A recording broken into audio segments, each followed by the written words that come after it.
Hola a todos y todas y bienvenidos a un nuevo vídeo.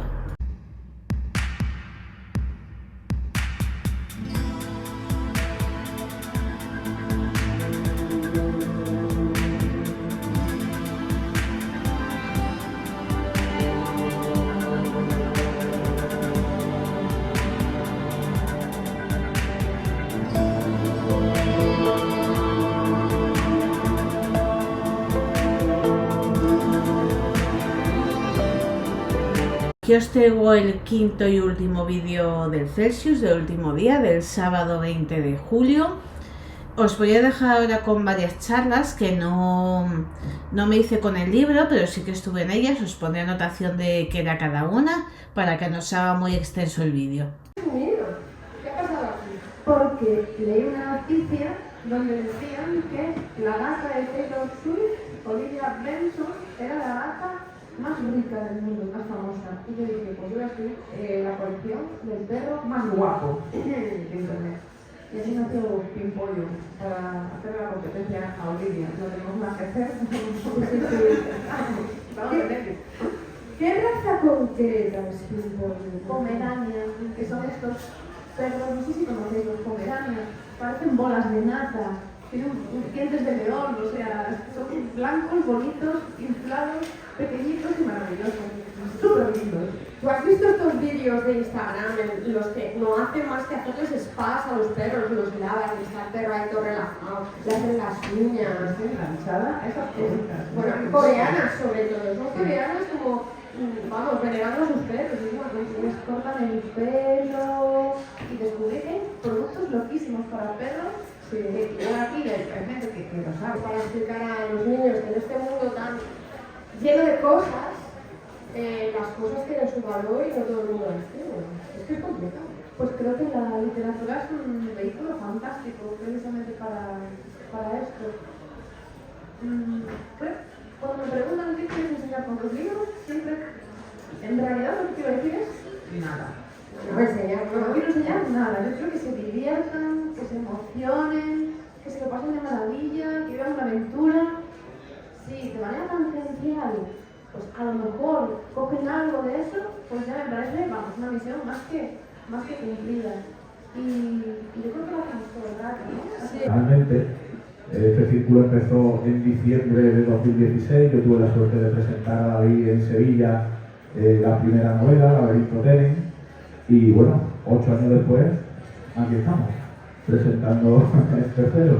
Pasa mucho, sí. Ha pasado. Bueno, lo primero que quería preguntar, precisamente por el tiempo que ha pasado desde que se publicó la primera, que fue en 2016, Sombras Tenen se publicó en 2019, han pasado 8 años de la primera, 5 años de la segunda. ¿Llegaste a temer en algún momento que te podrías convertir en un Patrick Rothfuss o en un R.R. Martin? Hombre, pues ojalá, o sea... Esa es la idea, ¿no? Bueno, gracias a todos, porque es lo que estar aquí escuchando con el calor que hace. Que ojalá me convirtiera aunque no terminase la trilogía, ojalá fuera un R.R. Martin o un Patrick Rothfuss. Bueno, es decir que en este caso no fue tanto responsabilidad del autor, no es porque yo sea el autor, pero bueno, son circunstancias también que ocurren, editoriales. Básicamente, bueno, en un momento dado decidieron ralentizar las publicaciones y eso retrasó la salida hasta que luego ya en un momento pues directamente declararon el cierre de la editorial. Entonces ahí te quedas con las 2 primeras partes, la tercera sin salir, la gente diciendo, bueno, ¿y ahora qué hacemos? Y decía, eso digo yo, en fin. Luego ya me puse en contacto con alguna editorial y ya estábamos hablando de a ver si podíamos sacarlas, otra vez las 3 puntas y tal. Pero bueno, esas circunstancias negativas cambiaron y en un momento dado pues compran la editorial, en este caso Pan Gallego, y decide continuar con la saga. Así que bueno, fue de esas balas que te pasan así y de uff, ya están libres. Y bueno, todavía está otra bala, que era además con mano de hierro, pero esa nueva Inquisición sí utiliza esa tecnología avanzada, una especie de la ley del embudo, digamos. La plantilla, sí. Y bueno, pues en este mundo la aventura comienza con un chaval que se llama Bastián, que no Bastián, hay que dar aquí es una referencia, guiño. Y bueno, pues comienza con este chico, como os digo, que es un ladronzuelo tipo Oliver Twist, porque claro, este chico tiene poderes mentales, y entonces como ladrón es perfecto, es ideal, porque sabe que este está descuidado, porque sabe que se lleva mucho dinero, entonces lo utilizan ahí y lo están explotando. Hasta que aparecen dos Temen, los famosos Temen, que son como paladines del bien y de la justicia, y lo reclutan al chaval. Saben que tiene poderes y dice, tú vete con nosotros. Y ahí es donde comienza la historia, empiezan a enseñarle a manejar esos poderes, le enseñan a vivir como un Temen. Los Temen están basados además en las órdenes religiosas españolas. Comienza, digamos, a formar parte de un complejo plan para desbaratar una confabulación de esta nueva Inquisición, y ahí empiezan pues, ya las aventuras y aventuras, intrigas, traiciones, dragones, batallas épicas, de todo un poquito. Aunque parece, y es verdad que cuando empezás a leer... Mira, que vamos a hablar de la novela Materia de las Sombras, obra de Antonio Luna. Antonio es sobradísimamente conocido como creador de contenidos y sobre todo como una de esas voces aterciopeladas que van seduciendo en el calor de la noche, también con una música sensual y que la posan, o es solo una película de Pinochet, perdonad. Es la cabeza pensante, la voz de Laurita Lenos, pero también es un excelente escritor. Ha trabajado en ensayos, pero en el campo de la ficción se ha inclinado por la temática fantástica. La novela de la que vamos a hablar hoy es La Materia de las Sombras, la segunda aventura protagonizada por Isaac Zarco, un detective de lo paranormal, por decirlo de alguna forma, un investigador de lo onírico o de lo extraño, como queráis definirlo. Y es una novela realmente compleja, porque podría leerse en formato thriller, podría también entenderse como una novela de ciencia ficción. Hay un laboratorio que está investigando y en contacto con otras realidades o la creación de otros modelos de conciencia. Y vamos a entrar en un terreno realmente extraño en el que se combina lo fantástico con lo tecnológico y también las consecuencias de lo que puede suponer en un momento dado abrir la caja de Pandora, por decirlo de alguna forma. A lo largo de los próximos minutos hablaremos de esta novela. Os animo también, si tenéis alguna pregunta, a participar. Y bueno, yo quisiera que nos hablases un poquito de la génesis de La Materia de las Sombras. Bueno, como génesis, después de haber escrito La Chica Gris, pues yo seguía con mi disciplina de escribir, o sea, que no parar de escribir. Después de que terminas un libro, pues empiezas otro, o sea, eso va a ser así siempre. Y claro, la idea surgió, en realidad lo que yo tenía en la cabeza era con otro protagonista, con otro personaje diferente, digamos que iba a ser una historia independiente, pero siempre metido dentro del tema de la investigación de los sucesos insólitos, lo paranormal y demás. Con el tema sobre todo la premisa principal era el tema de la creación de entes intelectivos mediante la propia mente humana, ¿no? Basándome un poco en un experimento, bueno, real entre comillas, yo no me creo que consiguieran lo que dijeron que consiguieron, pero hay un experimento científico que es el experimento Philip, donde un grupo de científicos, metidos a parapsicólogos, bueno, mediante el uso de la mente, todo esto lo desarrollo en la novela, crearon un ente intelectivo, o sea, un fantasma psicosomático, ¿no? Y entraron en contacto con él a través de la Ouija, a través de ejercicios de mediunidad y tal. Basándome en eso, pues yo quise jugar un poco a lo mismo, llevándomelo a un terreno que está un poco más exagerado, porque este fantasma pues la toma con sus propios creadores, y bueno, hay otras tramas aparte. Porque realmente la materia de las sombras, si lo diseccionas por partes, son varias historias, ¿no?, que van confluyendo en torno a un personaje principal, que es un investigador del insólito, un detective que tiene poderes psíquicos, y que va metiéndose en tramas que en principio no tienen nada que ver, pero que acaban en un vértice, en un punto concreto, y a partir de ahí se unifican, ¿no? En un momento determinado consideré que el personaje que yo había ideado principal no tenía ni la potencia ni... El clima en el Celsius. 13 años con un récord histórico de no llover un puñetero día en el Celsius gracias a Ian Watson. Tranquilo, tranquila, que todo el toque poderoso. No os preocupéis, el resto hablará en inglés y ya me encargo yo de traducirlo como me parezca. Hay dos posibilidades. Lluvias horribles o calor conzudo. Calor conzudo. Habrá que decir, un poco menos de calor, bueno, da igual, déjalo. Luego te explico lo de los absolutos y que los Jedi no hacemos esas cosas. Además de controlar el clima, de vez en cuando A ver, que la cuente el de Cabal, que hable. En inglés. Oh yes. Well, when I was a schoolboy. Ok, solo tenemos 20 minutos. Okay, very fast. 70 years ago, I was a schoolboy. Hace 70 años yo iba al colegio todavía. I would buy books of adventure Y compraba libros de and aventura. travel. Y viajes. And one day, I saw a book called Green Hell. Y vi un libro que se titulaba El infierno verde. And the cover had an adventurer with a pistol, with a rifle, una arma y una jaguar. Así, en un bosque muy verde. Soon, 70 years ago, I was the only schoolboy in England who knew the selvas of Paraguay. O sea, que seguro que hace 70 años yo era el único colegial de todo el Reino Unido que sabía todo sobre la selva de Paraguay. And the animals and the vegetation Y and los the animales history. y las plantitas y esas cosas. Okay, many decades passed by. Fast And, forward. yes, and I attend a conference, a serious conference organized by Ricard Rui at the Escorial, which is very important. Y vamos ahí, pasan muchas décadas y voy a una conferencia, pero de las series de verdad, la organizaba Ricard Rui, que hace un rato estaba por ahí, no sé si lo veo, y en el Escorial, sobre los 200 años de Frankenstein. Yeah, that's correct. And I give a talk and I think to myself, what if the events of the book happened differently? Y me pregunto, tengo que dar una charla, le pregunté si las cosas se hubieran desarrollado de otra manera en el libro. Because the monster is not a monstrous, he is a gentleman.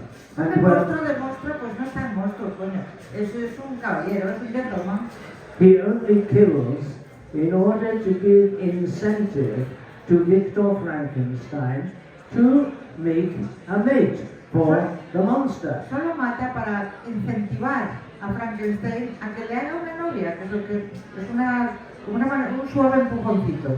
Yeah, so I imagine that Victor Frankenstein and the monster are on a Scottish island, just as in the book. Y entonces el monstruo, el Frankenstein, igual que pasa en el libro, pues están en una islita escocesa, chiquituca ellos. And on the island are approximately 14 Scots fisher persons, and there is one woman, Y en la isla hay como 14 pescadores y solo una mujer. and they do not let the woman go into the sea or touch a boat because this is bad luck. Y a la mujer no la dejan acercarse al mar ni acercarse a los botes porque dan mala suerte. But one day, an ola gigante grabs the woman and drowns her. Pero un día, a giant wave arrastra a la mujer y se la lleva. And so she is buried, and this gives a female brain available nearby. Y entonces la entierran y con lo cual pasa a haber partes disponibles, repuestos para hacer lo que hay que hacer. So this time, when the monster, without name, he has a name in my book. If you buy the book, you will discover revelations about the names Así of que el people. nombre de este monstruo, que por cierto está en mi libro, así que si compráis el libro encontraréis revelaciones. This time, the Victor Frankenstein says to the monster, "Oh, okay, bugger it. I will make you a mate." But Así que en mi libro el monstruo de Frankenstein le dice al monstruo, venga, va, oh, joder, no te pesado tío, te hago la novia. and you go and live in South America in the jungles and keep yourself hidden and keep your mate hidden. Y entonces a condición de que os larguéis, os escondéis en las selvas del Amazonas, en Paraguay, And y así, pero escondiditos y sin dar guerra. you have to start higher up, you know, the Amazon rainforest, and then, however, I was the only schoolboy who knew the rivers of South America and remembered them. Anyway, Eso que era el único colegial que se sabía los ríos de Sudamérica, así que mira. you are on a Scottish island with these fishermen. Te acabas de comer la mitad del tiempo, tío. What material? Todavía no hemos llegado a la primera página del libro. The first page of the book. Well, okay. Half of the time is gone. Hold on. Oh no. Okay. What material do you have near the Scottish island? ¿Y qué material hay disponible en la isla escocesa para hacer una monstrua? Things like focas and artunas and Cosas como seals and tuna fishes. and this means that you produce a mermaid. Así que con las partes disponibles lo que le pudo hacer fue una sirena. So, vroom. They go to South America and behave the way they promised, hiding in the Así que selvas se van a Sudamérica y hacen lo prometido, esconderse en las selvas. until the Nazis arrive after the Second World War. De los nazis tras la Segunda Guerra Mundial. And principally, Dr. Mengele, the notorious surgeon without anesthetics. Así, el más importante, el más conocido de ellos, el doctor Mengele, famoso por su cirugía sin anestesia. Now, Mengele is the strangest of the Nazi war criminals because nobody could ever find him. Mengele es el más raro de los criminales de guerra nazi porque nadie consiguió encontrarlo. And it was extremely easy to find him. Cuando hubiera sido de lo más fácil. So I think that there was a conspiracy by the world's media, including the CIA and the... Oh, venga, ya. Que sí, conspiraciones. in order to fail. Que no, que te acerques a la historia. Yes, okay. Mengele, in real life, he was a bit of a physical wreck. En la vida real, el pobre Mengele tenía un cuerpo escombro. At the time that the boy, Lee, was reading Green Hell, Mengele was actually in charge of a potato farm. Cuando yo de pequeñito estaba leyendo El Infierno Verde, Mengele era el capataz de una plantación de patatas. And he would walk around the potato farm, accompanied by 12 dogs, which were not Rottweilers and Doberman Pinschers. Iba por su plantación y que seguido de una docena de chuchos que desde luego no eran la imagen que tenemos de los Rottweilers y los mastines. They were starving mongrels. Eran chuchos siete leches muertos de hambre.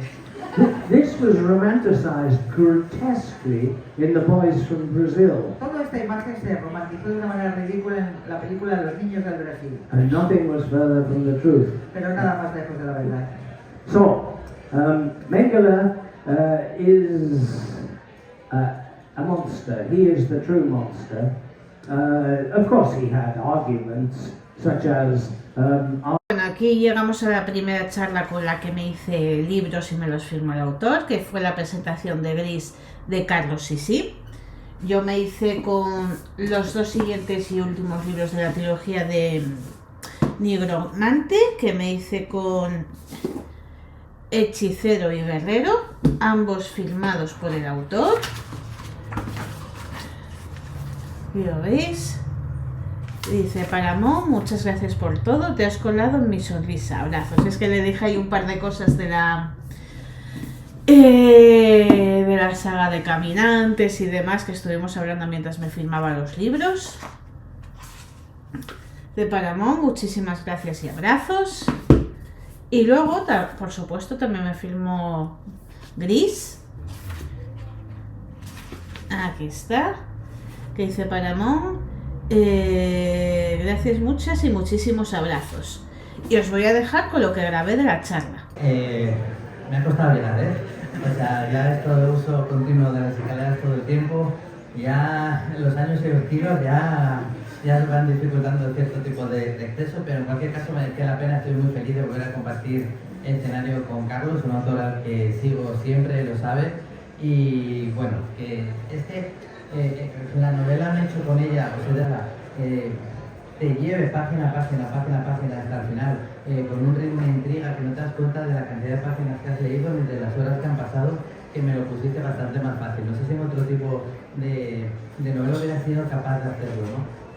Para empezar, lo primero que hay que decir es que es la vuelta de Carlos, que es un habitual dentro del multiverso que forman los géneros literarios, es un gran navegador entre ellos.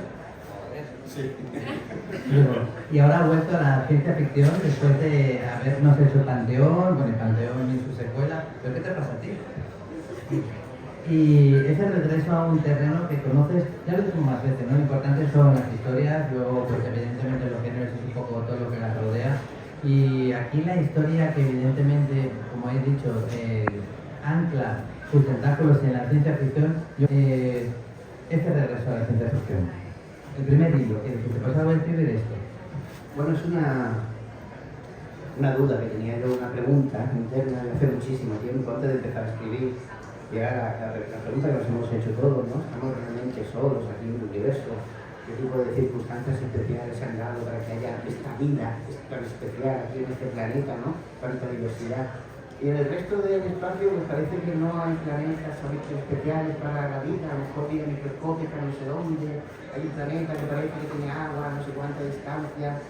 Y siempre preguntaba por qué y sobre todo qué pasaría si finalmente se descubre vida y llega aquí de una manera inequívoca. No es una foto borrosa que publica, mira, parece que se ha visto un ovni en las costas de las Bahamas, ¿no?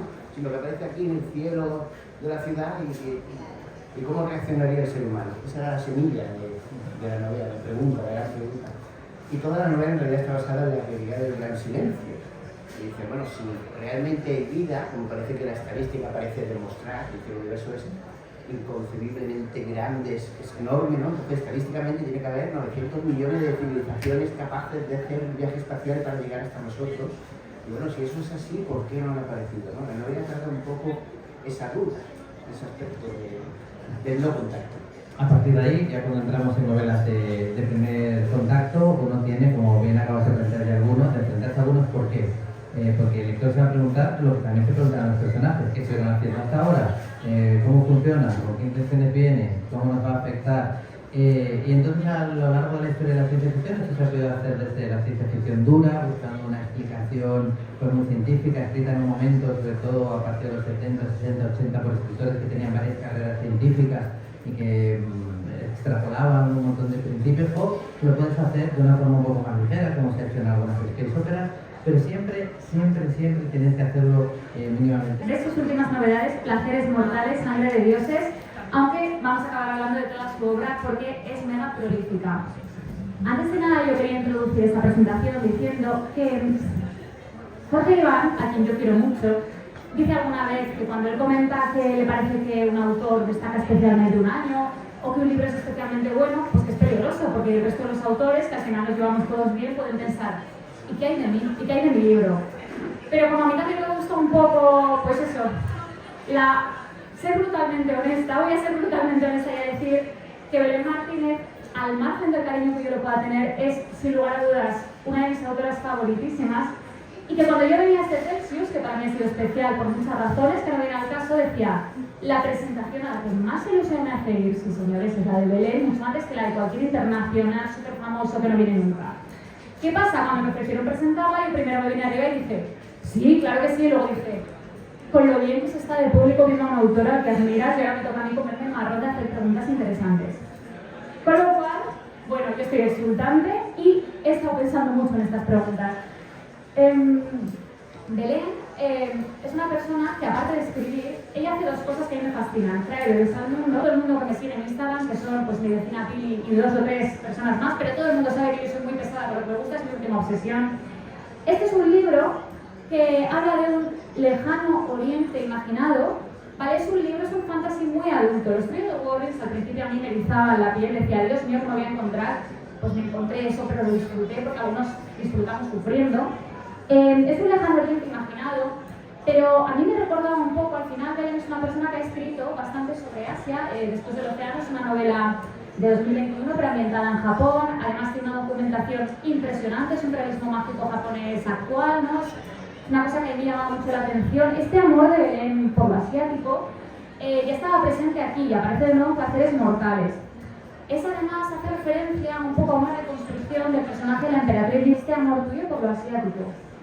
Vale, en primer lugar quería daros las gracias a todos por estar aquí, que sé que es la hora de la siesta, la hora del café, así que os agradezco que prefiráis verme que tomarme el café o dormir, que dormir es muy importante. Y me alegro mucho de tenerte aquí. Yo con África he compartido varias presentaciones cuando yo vivía en Zaragoza, así que cuando me lo dijeron me puse súper contenta. No sé por qué Asia ha calado en mí desde que era pequeñita. Quizás a mi madre siempre le gustaba mucho lo asiático y también he bebido de ella, de lo que le gustaba a ella. Y de alguna forma me he sentido siempre como en casa. Yo cuando tuve la suerte en el 2019 de viajar a Japón y cuando estuve allí caminaba sobre todo por las calles más normales, es decir, no fuera del centro, de lo más turístico, y caminaba por esas callecitas y digo, qué raro porque me siento como en casa. Yo no estaba nunca en este lugar. Y era curioso porque luego los atardeceres que había allí tan bonitos me recordaban mucho a los atardeceres de Cádiz, que no tiene que ver nada, pero tenía algo. Entonces no lo sé, de alguna forma siempre me he sentido muy unida. Pero además no solamente desde pequeña era la típica que me encantaba Sailor Moon, ser casada de cartas, en fin, pero que luego ese pequeño germen fue mucho más allá y se extendió a más países, no solamente a Japón. Entonces, no sé, es algo que me ha acompañado toda mi vida, que me atreví con Después del océano, y una vez que lo probé, es como por ejemplo el Spicy, ¿no? Que lo probé con Placeres Mortales. Una vez que lo pruebas, como, vale, ya me he atrevido, he podido con él, volveré. Y es algo, yo sé que es un tema que obviamente no todas mis obras planeo ambientarlas en Asia o en Asia imaginaria, pero sí que es algo que me ha acompañado toda la vida. Ahora que os mencionaste de pasada el tema del spicy, yo creo que tienes un estilo también de escribir muy sensorial, de manera que cuando le das latigazos a un personaje tú haces ¡ay!, pero cuando el personaje se lo pasa bien también dices ¡ay! Entonces, me ha recordado esto al estilo inmersivo. Entroncando un poco con todo el tema de lo asiático, al final... La última novela de Marina Penatero.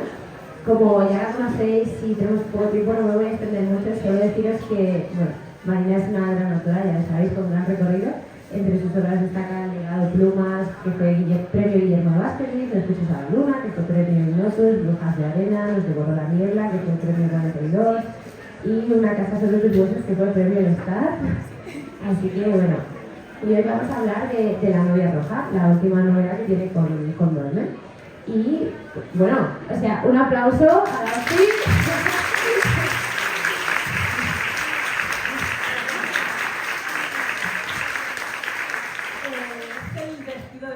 más he utilizado en mi vida. Pero desobedece al marido, luego le miente y al final se queda con la mansión. Entonces a mí me parece que desde el principio es un cuento muy interesante porque es mucho más gris. Y la protagonista de Arrazul es más gris y aparte es uno de los cuentos que no se puede justificar. En plan, ese hombre se dedica a matar una esposa tras otra. Y de eso va el cuento, ¿no? Entonces creo que es un cuento muy, muy interesante. Sí, lo ves y además lo has grabado. La protagonista aquí en casa se llama Camila, que es una protagonista interesantísima, creo que tú dices, no, tiene interés y desde el principio vemos que... Claro, la protagonista de Arrazul es un personaje ligeramente gris. Esta es oscurísima, en plan, yo creo que Camila es el personaje más malvado que he hecho nunca, y es la protagonista. Entonces, y luego hay un Arrazul, ¿no? Pero fue muy divertido crear un villano y que te cuente su historia, y ella es un personaje que se justifica a sí misma y dice, pero es que yo lo he pasado muy mal, y dice, bueno, sí, pero a lo mejor había otras opciones. Entonces fue muy, muy divertido. Y ella entra en sus bucles de pensamiento, ella se repite lo que su justificación, y era súper divertido escribir esto. Sí, se nota que las cosas genial y leyéndolo, vamos, es una maravilla. Y además tiene un ritmo maravilloso que tiene como un misterio que te va atrapando así. ¿Y cómo te planteas construir este entrar en el pozo de lo sangriento y lo oscuro? Pues es que al final los que escribimos, nosotros somos lo que leemos muchísimo. Entonces, como siempre he leído mucho y me gusta mucho el estilo gótico, Angela Carter o, no sé, Poe Beckett. Yo creo que era algo que estaba ahí y nunca me había puesto con algo gótico. Entonces llegó el COVID, nos encerraron. Estaba muy triste. Y dije, necesito pasármelo bien. Entonces dije, pues Marina Sterling, pásatelo bien. Y ha sido el libro con el que más he disfrutado. Yo llegaba aquí, no podía matar a gente. Tenía personajes súper oscuros, el ambiente es un ambiente súper gótico, de casa opulenta pero siniestra. Lo mismo el Cluedo y tal, cuando llegan las primeras ediciones de Cluedo y tal, y ahora pues incluso soy coleccionista, o sea, me gusta encontrar ediciones antiguas de Cluedo, de Monopoly y cosas parecidas. Ahora sí tengo el live y tengo... Pero bueno, en fin, ese mundo de juego de mesa, insisto, tiene una gran tradición y yo creo que es una tradición que enraiza en Barcelona, ¿no? Y allí nosotros generamos un club en Bilbao de 4 normales. Básicamente somos 10 personas que están en una habitación de alquiler mía que yo pagaba porque hacía TV, o sea, era lo único que ganaba dinero. Yo tendría, no sé cuántos años tendría, 4. ¿En el estreno de T cuándo es? 82. 82. Pues 65, 75, 85, o sea, tendría 25. Puede ser. Qué mayor, ¿no? Es que mal, ¿no? Que alguien tiene que tener muy database de cuando es estreno, o sea que le estemos poniendo años. Bueno, la cosa era por ahí, entonces nada, nos lo pasábamos bomba, jugábamos mucho y luego éramos muy fanfarrones y muy idiotas. Concretamente ahora he hablado con Emilio Hueso que me dice, hostia, me mandasteis una carta bastante jodida, diciendo que erais los putos amos y que queríais arrasar con todos los clubes de rol de España. Y bueno, los exhibidores, los que financian la plataforma, todos siguen muy de cerca las redes y eso, claro, desde el punto de vista del productor, que es el que toma las decisiones, es como si tomaras las decisiones acerca de una orgía con tu madre, tu cuñado, los vecinos también ahí opinando y tal. A ver, por favor, dejadme organizar esto. No. ¿Sabes? Claro, la situación es extraña, por lo menos.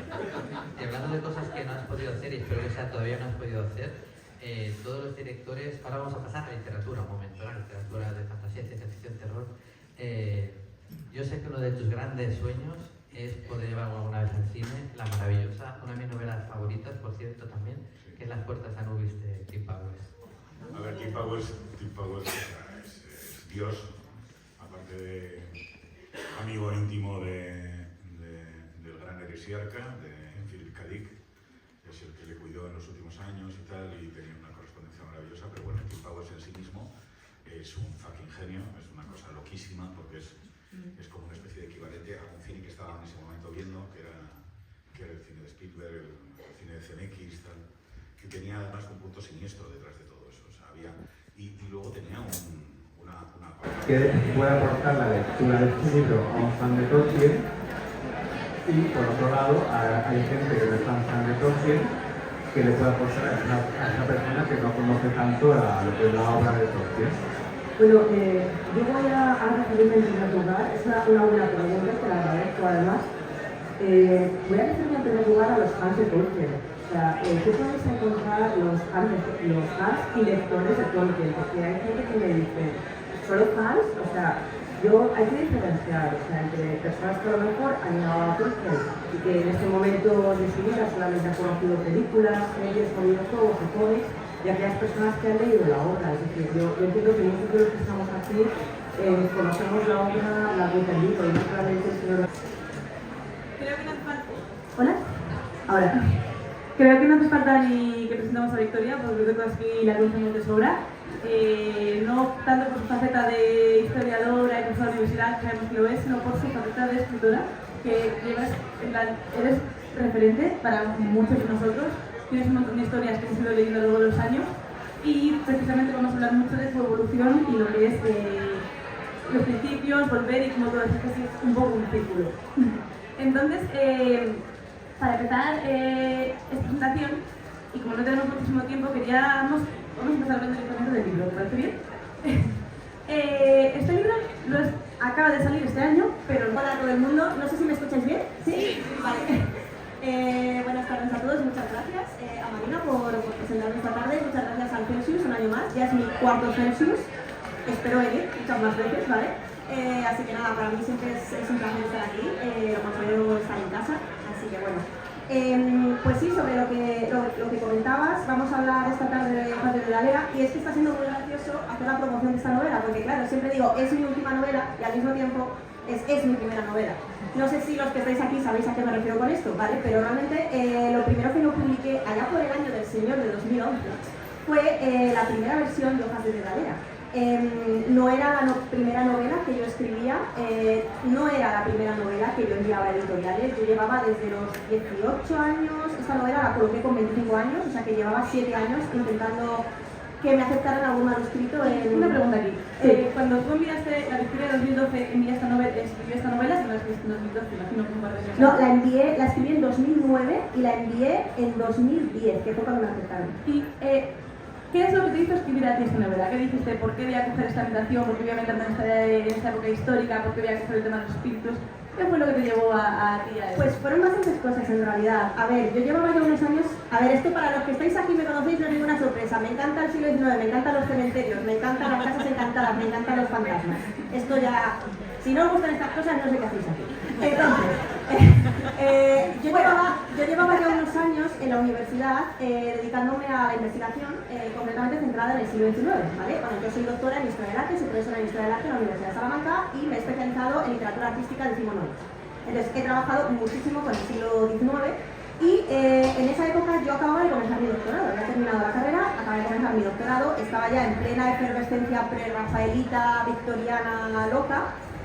Y me gustaba muchísimo leer novelas con esa ambientación. Mi día a día de investigadora con la tesis transcurría con esa ambientación y entonces bueno, se juntó un poco todo. Se me ocurrió esta historia, además de todas las novelas que he escrito creo que es la que tiene más relación con el tema de la muerte, lo cual creo que es decir bastante, ¿sí? Y pues también es que coincidieron todas estas cosas que a mí me gustaban con circunstancias vitales, como que fue ese año 2009 cuando murió mi abuelo, que fue la primera muerte, y pasaron los años. Y yo mientras quería decir esto porque es verdad que una cosa que hace Victoria maravillosamente bien es la ambientación, y se nota que en todas sus novelas ha trabajado muchísimo el sitio que vaya de paseo en la novela, ya sea Egipto, ya sea la India, ya sea y lo metes de una forma muy detallada pero muy natural. En plan, yo con el Linux he ido descubriendo países y además como lo ves desde sus ojos, pues tú quieres saber cómo va, no sé. Vale, ¿cómo pues qué es esto que tenemos aquí? ¿Vale? Porque claro, mucha gente me ha dicho, bueno, yo me leí el libro original. Es como, yo realmente es que para mí son dos libros muy distintos. No sé si aquí hay gente que se haya leído las dos versiones, ¿vale? Ha cambiado muchísimo la historia. En un primer momento, lo que yo había pensado hacer con esto era una reedición, sin más, un poco la línea de lo que te comentaba antes, que hice con Las Eternas, que fue la segunda novela que publiqué, y que en 2022, sacamos una reedición con Nocturna, y yo ahí modifiqué... Víctor. Es Víctor. Bienvenidos a Víctor. Entonces, yo con Las Eternas lo que hice fue una corrección de estilo, sobre todo. Y yo pensaba que iba a hacer lo mismo con Hojas de Dedalera. Y claro, yo me había hecho mi calendario, yo soy muy organizada, ¿vale? Yo me había hecho mi calendario y había dicho, bueno, esto en 2 meses, como muchísimo 3, esto está hecho, porque va a ser quitar adverbios, adjetivos, bueno. No fue así. Entonces, abrí el libro original y me encontré, me encontré una escritora que era muy inexperta porque es que he escrito 14 libros desde este libro, ¿vale? Y evidentemente, a base de hacerlo mal una vez, y otra vez, y otra vez, al final aprendes. Esto no sale bien, al final acabas aprendiendo cosas y desbloqueas habilidades. Entonces, yo en esa época, por ejemplo, el tema del reparto de la tensión no lo trabajaba como lo trabajo ahora, insertar las subtramas con la trama principal, los puntos, los plot twists, no lo hacía como lo hago ahora. Los personajes eran mucho más planos, la química inexistente. Entonces, según me encontré eso, dije, vale, a ver, no va a ser simplemente una limpieza de estilo. Voy a tener que añadir algún capítulo para que la subtrama esta funcione, no sé qué. Llegó un momento en el que dije, a ver, tengo que escribir a la editorial. Escribí a la editorial y les dije, ¿os acordáis de lo de los 2 meses y medio? No. ¿Os importa que tarde un poco más? No, la verdad es que se portaron súper bien, no hay ningún problema, se lo expliqué. Dije, a ver, considero que este libro no es solo cambiar un poco el estilo, considero que no me representa ahora mismo en cuanto al contenido y quiero modificar muchas cosas. Y entonces al final yo lo entiendo como un libro nuevo. O sea, ahora mismo, si a mí alguien me pregunta, no he leído nada tuyo, ¿qué puedo leer que me diga cómo eres tú? Yo digo que este libro. Ha sido una pasada. Yo recuerdo cuando